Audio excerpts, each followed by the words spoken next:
अस्सलाम वालेकुम एवरीवन। आज हम लोग क्लास 12 एजुकेशन के chapter mental health and well being को पढ़ने जा रहे हैं। ये वीडियो का सेकंड पार्ट है। अगर आपने पहला पार्ट नहीं देखा तो जाके देख लीजिए, डिस्क्रिप्शन में लिंक दिया हुआ है। चलिए वीडियो को स्टार्ट करते हैं। सबसे पहला क्वेश्चन है what is psychological well being. ये जो क्वेश्चन है 2 मार्क्स के लिए आ सकता है, तो आप वीडियो को स्किप ना करिएगा और ध्यान से देखते रहिएगा। देखिए, psychological well being is a state of being mentally and emotionally healthy. It helps a person handle stress, think positively and manage personal and social life properly. It helps in living a happy and a meaningful life. देखिए, well being कहते किसको है? ये इंसान की वो जहनी हालत या फिर वो जहनी यानी मेंटल हालत, ठीक है, मेंटल स्टेट। ये इंसान की वो mental state and emotional state है, यानी जज्बाती हालत है, जिसमें वो अपनी ज़िंदगी के दबाव या फिर ज़िंदगी में आने वाली परेशानियों को बेहतर तरीके से संभालता है। ठीक है, इसमें मतलब कि जैसे कि अच्छे ताल्लुकात बनाना, ज़िंदगी के मकसद को महसूस करना, समाज में अच्छी तरीके से रहना, ठीक है, इसे हम लोग साइकोलॉजिकल वेलबींग कहते हैं। चलिए इसका अगला हिस्सा देखते हैं, टाइप्स ऑफ साइकोलॉजिकल वेलबींग। देखिए, एग्जाम में टाइप्स भी बोल सकता है या फिर कैरेक्टरिस्टिक्स भी बोल सकता है, या फिर ये भी कह सकता है कि tell the points that depends on psychological wellbeing, यानी साइकोलॉजिकल वेलबींग किसके ऊपर मुनहसर करता है, ठीक है, ये किससे वो जुड़ा हुआ है। तो चलिए हम लोग देखते हैं। इसका टाइप्स भी बोल सकता है, कैटेगरीज भी बोल सकता है। सबसे पहला हिस्सा है सेल्फ एक्सेप्टेंस, यानी कि खुद को महसूस करना और खुद को मान लेना कि हम जो है वही हैं। कुछ लोग होते हैं जो अगर उनको बताया जाए कि तुम्हें ये खामी है, ये खामी है, तो वो मानते नहीं है, वो बोलते हैं मेरे में ये अच्छा है, ये अच्छा है। देखिए, सेल्फ एक्सेप्टेंस का मतलब होता है खुद की खूबियों को भी मानना, साथ ही साथ खुद की कमजोरियों को भी मानना और उसे बेहतर करना और अपने आप को कबूल करके तरक्की करना। इससे क्या होता है कि इंसान का जो जहनी दबाव है वो बहुत ही कम रहता है, वो धीरे धीरे बातों को मानने लगता है। इससे क्या होता है कि सेल्फ डेवलपमेंट होता है। ठीक है, इंसान नई चीज़ों को सीखता है। अब देखिए इसका अगला हिस्सा, पर्पस इन लाइफ। देखिए, हर इंसान की ज़िंदगी में कुछ ना कुछ मकसद होता है जिसकी वजह से वो मेहनत करता है। ठीक है, तो इंसान के जब ज़िंदगी में मकसद होता है तो ये ज़िंदगी को मोटिवेशन देता है, इंसान को मोटिवेशन देता है कि तुम ये काम करो। सपोज दैट अगर हमको एक टीचर बनना है या फिर पुलिस वाला बनना है, तो वही मकसद हमको एक मोटिवेशन देगा कि हम मेहनत करें। अगर मेहनत नहीं करेंगे तो कैसे बनेंगे। ठीक है, चलिए अगला हिस्सा है इन्वायरमेंटल कंट्रोल। अब देखिए, इन्वायरमेंटल कंट्रोल का मतलब होता है वो हालत जिसमें इंसान अपने इर्द गिर्द यानी कि अपने माहौल को अच्छे से ढाल ले। माहौल यानी कि वो जिस समाज में रहता है उसको हम माहौल बोलते हैं। ठीक है, इन्वायरमेंट, उसको अच्छे से ढाल ले और बेहतर तरीके से उसे समझे। रोज़मर्रा की ज़िंदगी में आने वाले जो मसाइल है, जो प्रॉब्लम्स है, उसे हल करे। ठीक है, और दूसरों से मिलजुल कर रहे। समझ में आए? इसे हम कहते हैं इन्वायरमेंटल कंट्रोल। उसके बाद देखते हैं इंडिपेंडेंस या फिर ऑटोनॉमी। ऑटोनॉमी यानी कि खुद मुख्तारी, उसको उर्दू में कहा जाता है। ठीक है, यानी कि खुद से खुद के फैसले लेना। देखिए, independence means making one's own decision confidently, यानी खुद के फैसले, खुद से फैसले लेना और वो कॉन्फिडेंटली। कुछ लोग होते हैं जो फैसले लेते वक्त दूसरे को ऊपर छोड़ देते हैं कि तुम, मैं क्या करूँ, तुम बताओ। लेकिन वेल बीइंग का सबसे पहला पार्ट होता है, सबसे इंपॉर्टेंट पार्ट, जो कि है इंडिपेंडेंस, यानी खुद से सोचना। अगर इंसान खुद से सोचता है, दूसरों के दबाव के बगैर जीता है, तो वो गलत चीज़ों और गलतियों से दूर रहता है। ठीक है, चलिए मीनिंगफुल रिलेशन, ये लास्ट इसका कैटेगरी है या फिर हम कैरेक्टरिस्टिक्स भी कह सकते हैं। देखिए, मीनिंगफुल रिलेशन यानी कि पॉजिटिव रिलेशन, खानदान, दोस्त या फिर मोहल्ले में जितने भी लोग हैं उनसे अच्छे ताल्लुकात बनाना, लोगों से मोहब्बत करना, ताउन करना, ताउन यानी हेल्प। ठीक है, हेल्प करना या फिर उनकी मदद करना, बेहतर तरीके से रहना, ये सब क्या है, इंसान को एक इनर हैप्पीनेस देता है। अगर हम किसी की मदद करते हैं तो हमको खुद से अंदर से अच्छा फील होता है। ठीक है, तो ये वेल बीइंग का एक हिस्सा है। चलिए अगला क्वेश्चन देखते हैं, इसमें से भी एक क्वेश्चन आने के चांसेस है। देखिए, what according to WHO what are life skills and classify life skills in education. ठीक है, चलिए इसको देखते हैं। According to WHO, life skills are positive and adaptive abilities that a person deals effectively with needs and challenges every life. These skills helps individual behave positively and manage life situations properly. देखिए, life skill का मानी होती है वो सलाहियत जो इंसान को बदलते हालात, ठीक है, अडेप्टिव उसको बोलते हैं, बदलते हालात के मुताबिक अच्छे से माहौल में ढलने को हम कहते हैं लाइफ स्किल। यानी कि वक्त बदल रहा है तो वक्त के साथ हम अपने आप को उस माहौल में या फिर कुछ जगह में खुद अच्छे से ढाल ले। ठीक है, उसमें हम जिंदा रह ले, उसे हम कहते हैं लाइफ स्किल्स। ठीक है, जो हमें ज़िंदगी में रहने में, जीने में बहुत ही आसानी देती है। इसमें यानी कि जैसे कि दूसरों से अच्छे ताल्लुकात वगैरह बनाना, रिलेशन बनाना, या फिर ज़िंदगी में जितने भी प्रॉब्लम्स आते हैं उसको खुद से सामना करना, पीछे ना भागना, ये सब क्या है, लाइफ स्किल। मतलब कि ऐसी स्किल्स जो हमको जीने में मदद करें, नॉर्मली कहे तो। ठीक है, आप इसको भी याद कर सकते हैं, WHO का डिफिनेशन, या फिर आप अपना भी डिफिनेशन लिख सकते हैं। चलिए, लाइफ स्किल्स को कितने हिस्सों में बांटा जा सकता है? लाइफ स्किल को 3 हिस्सों में बांटा जा सकता है।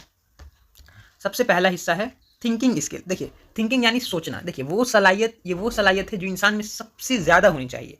अगर हम किसी चीज़ को सोचते नहीं हैं तो हम मतलब कि डिसीजन कैसे लेंगे। सोचने से मतलब क्या कि हम लोग को किसी चीज़ को क्रिटिसाइज़ करना आना चाहिए कि वो चीज़ सही है या गलत है, फिर बाद में हमको फैसला लेना चाहिए। ये थिंकिंग स्किल है, ठीक है। कोई भी प्रॉब्लम आए तो सबसे पहले हमको घबराना नहीं, सोचना चाहिए, ठीक है। उससे मदद इंसान इससे इंसान जो है मसले को हल करता है। नए ख़यालात जो इनोवेशन वगैरह होते हैं, मान लीजिए कि अगर हमको ऐसी गाड़ी बनानी है जो हवा में उड़ सकती है, तो अगर हम किसी को बोले तो वो हंसेगा, लेकिन यही सोच आगे चल के तरक्की या इनोवेशन की शक्ल लेती है, ठीक है। तो थिंकिंग स्किल होना बहुत ही ज़रूरी है।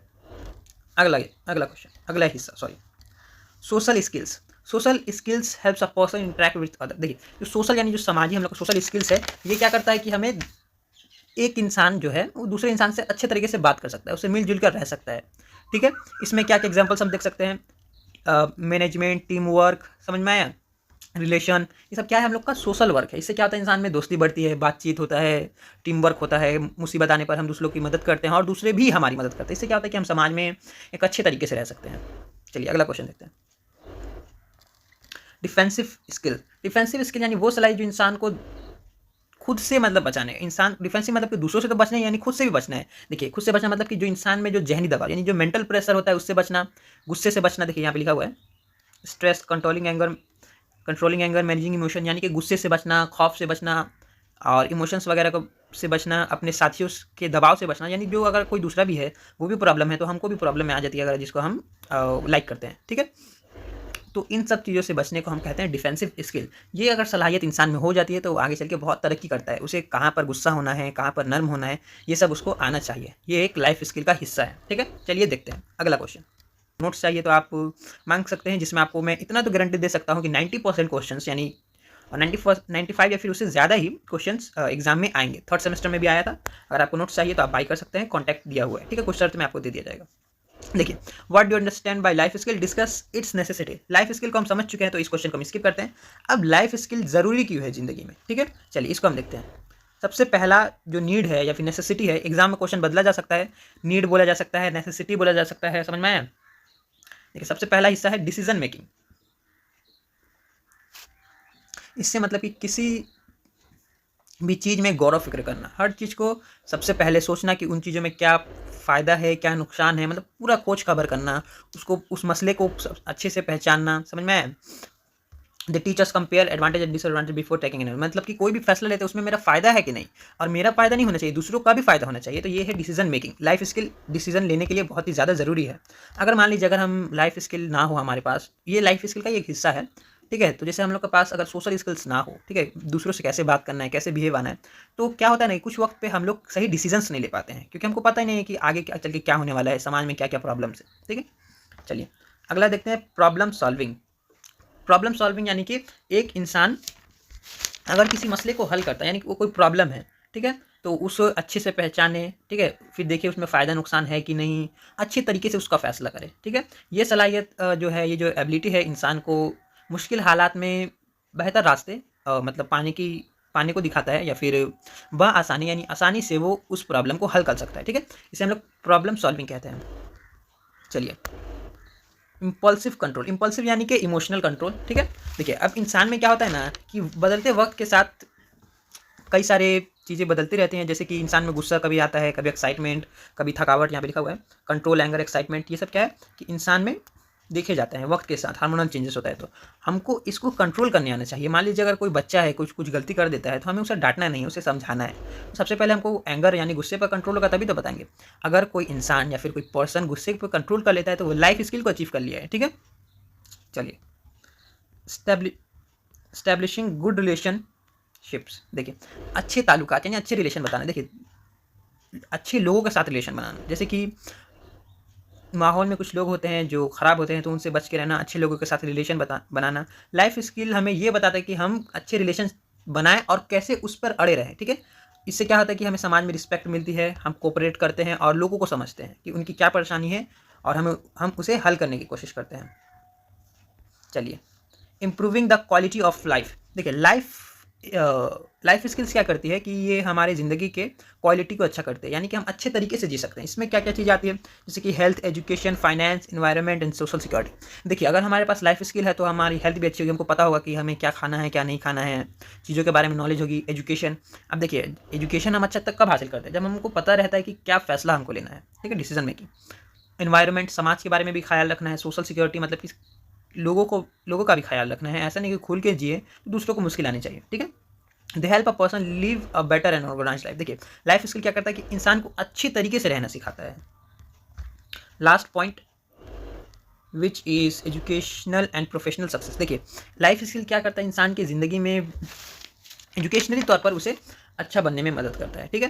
देखिए, अगर कोई बच्चा है उसमें स्किल्स है तो वो क्या करेगा, एकेडमिकली या प्रोफेशनली वो बहुत ही ज़्यादा इंटेलिजेंट होगा, वो उस चीज़ पर मेहनत करेगा, ठीक है। स्टूडेंट को राइट एजुकेशन चुनने में ये बहुत ही ज़्यादा मदद करता है लाइफ स्किल। चलिए, अगेन आपको वीडियो पसंद आई हो तो लाइक करें, कमेंट करें, शेयर करें। नोट्स चाहिए तो आप कॉन्टैक्ट कर सकते हैं। चलिए, अल्लाह हाफिज़।